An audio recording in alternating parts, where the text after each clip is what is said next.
Welcome, friends. We're going to quickly go over this epic game that I had the other night against a high ranked player.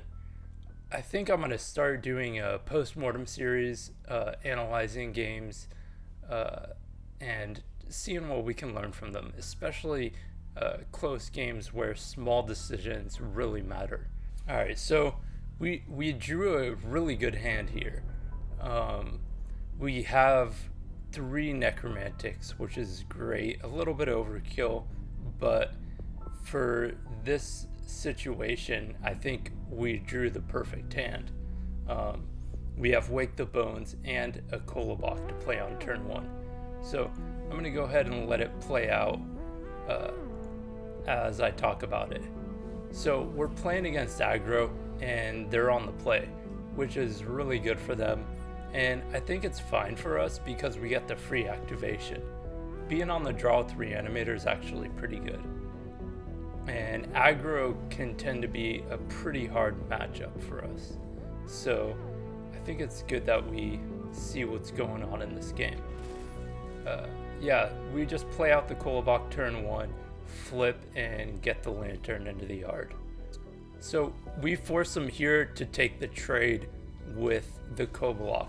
And because we already flipped, we've got the Slayer working. So he has to trade a 2-2 into a 1-1. And that's really good for us. We also slow down his damage, and we're just buying time, even though we didn't get any ramp off the Kolobok. So what we do here is we just flip again and see what else we can draw into. Gamayune is great here, and is going to do work finding answers with the divination too. It's kind of unfortunate that we had to discard the Lantern Colossus and we drew right into a perfect grade and Indrik Beast, but it's completely fine. You gotta do what you gotta do sometimes. We're actually on Knight here, so this doesn't trade, and he's a really good player, so he's definitely not gonna reanimate for us on his turn. He gets his eager recruit into the yard, and he's going to get back a Trapezus here, which is really good for him. I go ahead and burn that Celestial Dragon in case he has removal, and it's going to be quite a ways until we play it. I'd rather play a perfect grade in this situation because he has so many low health units and the board clear. So I go ahead and take the Wake the Bones here, and I bring back a Kolobok. Because I'm gonna try and keep ramping into this, especially if I have trouble getting my necromantics to die.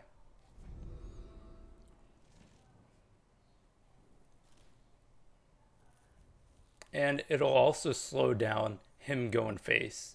He'll try and deal with this Kolobok again, and we make the same trade that we did turn two.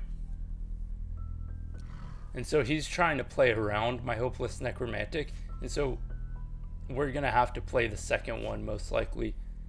So having two Sword Saints is really good, so I just burn one because I don't need the other, and play it to develop some blockers since we're getting kind of low on health already.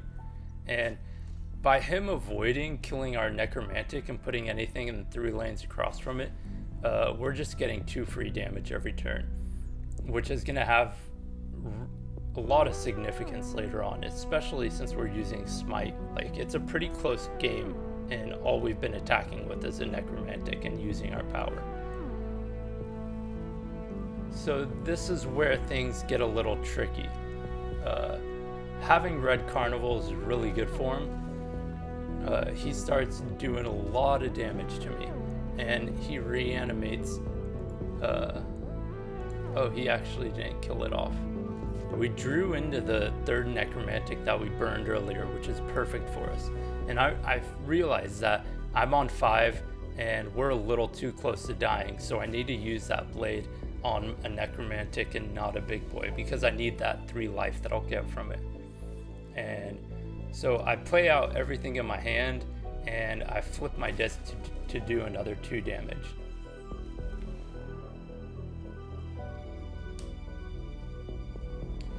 and I'm trying to block with these hopeless necromantics. He can still get through here, but he needs quite a few rush minions, which I don't think he has enough of, because they're going to be bringing back these big boys, these necromantics.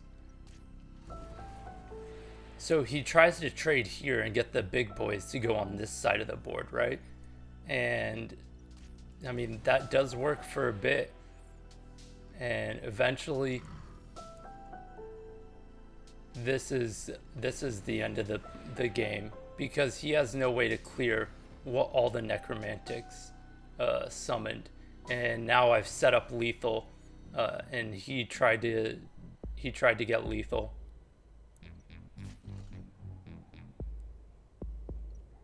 and was unsuccessful.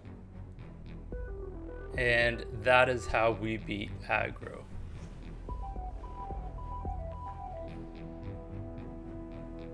That was a pretty quick analysis. I could go into way more depth on the decision making in this game, but I think for now, since most of us are still beginners, this is more than enough to chew on. Thank you so much for watching.